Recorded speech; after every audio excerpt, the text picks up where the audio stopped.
শুভ সকাল। আসসালামু আলাইকুম। কেমন আছো আমার প্রিয় ভাই বোনেরা? আশা করি ভালো আছো। আমি আলহামদুলিল্লাহ আল্লাহর অশেষ রহমতে তোমাদের ভালোবাসায় খুবই ভালো আছি।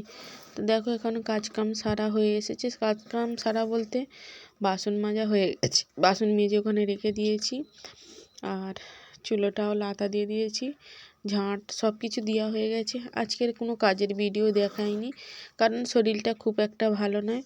মাঝে মাঝে শরীর সাথ দেয় না, কেন জানি না। সমস্যাটা কি?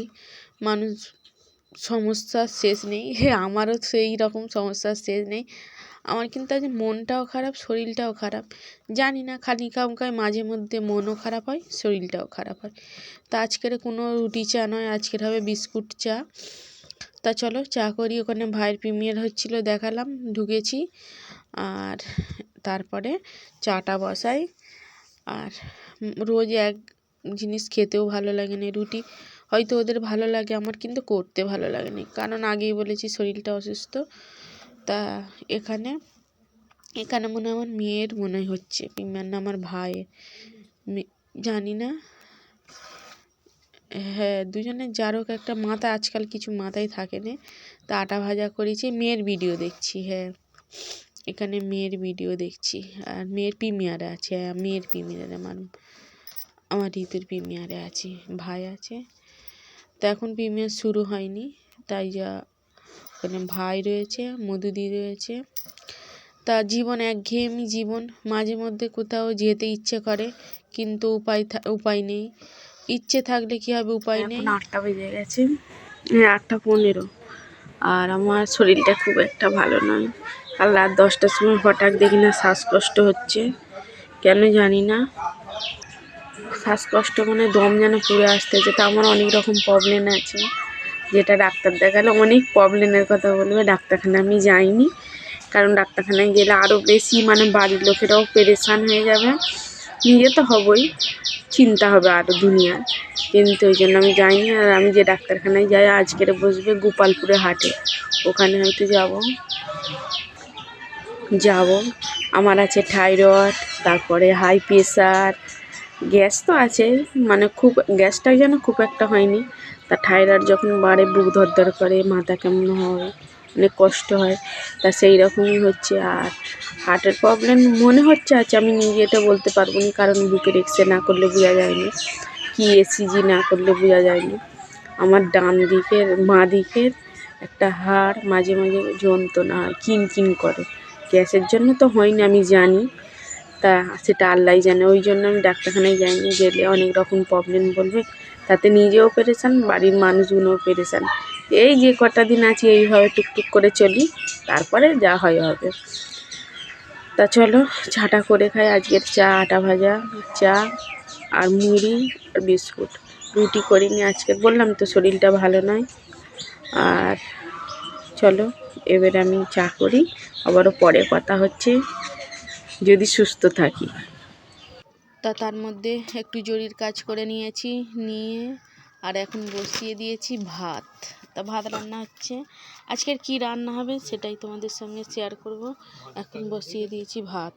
আর তোমাদের দোলা ভাইয়ের জন্য আমাকে তো সবজি করতেই হবে, তা সবজি বসাবো। দেখো কী হারে ধোঁয়া হচ্ছে, পগমিলের মতন, উনুনে রান্না করলে তো ধোঁয়া হবে প্রথম চুলো ধরাতে গেলে। তা আকাশের পরিবেশটা, আজকের পরিবেশটা কিন্তু অনেক সুন্দর, কারণ ঝকঝকে তকতকে রোদ, এবং হয়তো আমার ফোনটায় ধোঁয়া ধোঁয়া লাগছে, তবুও অনেকটা পরিষ্কার আকাশ।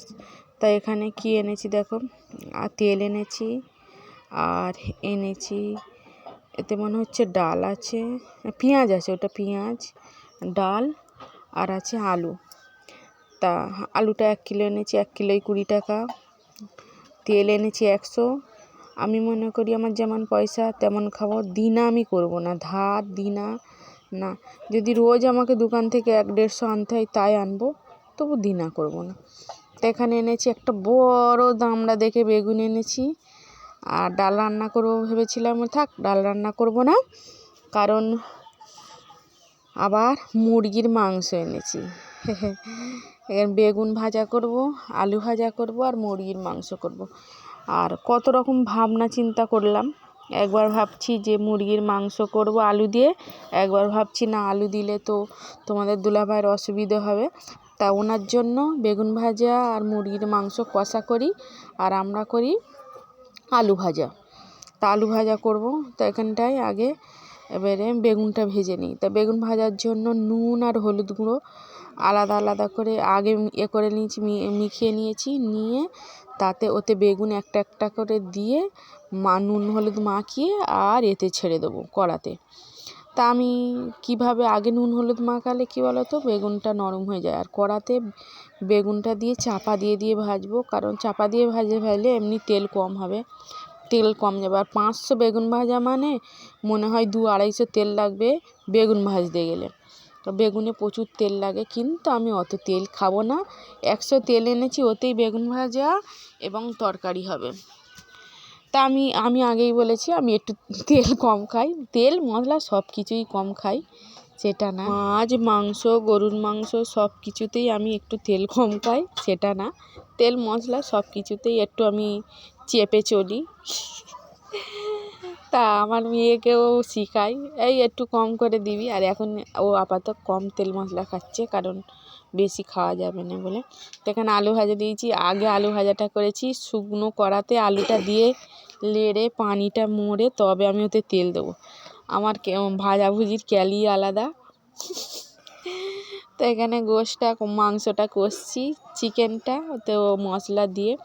তা বিশ্বাস করো মশলা তেল মশলা কম দিই বলে কি খেতে পারবো না, নাকি ভালোই হয়, যেহেতু আমার ছেলে বলে, তোমাদের দুলাভাইও বলে যে তরকারি ভালোই হয়। তা তরকারি চিকেনের ঝোল হয়ে গেছে, হালকা ঝোল, এখানে আলু বেগুন ভাজা হয়েছে, আর আছে ওই আমি খেতে বসে পড়েছি। বেগুনটা লিছি একটুখানি, তোমাদের দুলাভাইকে 2টো দিয়েছি, আমরা 1 পিস করে খেয়েছি। আর চলো এবারে ভিডিও আপলোড দিতে গেছি, কোথায় দেখো এইখানটায় ভিডিও আপলোড করতে এসেছি, কারণ আমি বাইরে না বেরোলে ভিডিও আপলোড হয়নি, সেই জন্য। তা আজকের এই পর্যন্ত, আবারও পরে কোনো সময় দেখা হবে যদি বেঁচে থাকি। তা আল্লাহ হাফেজ, সবাই ভালো থেকো।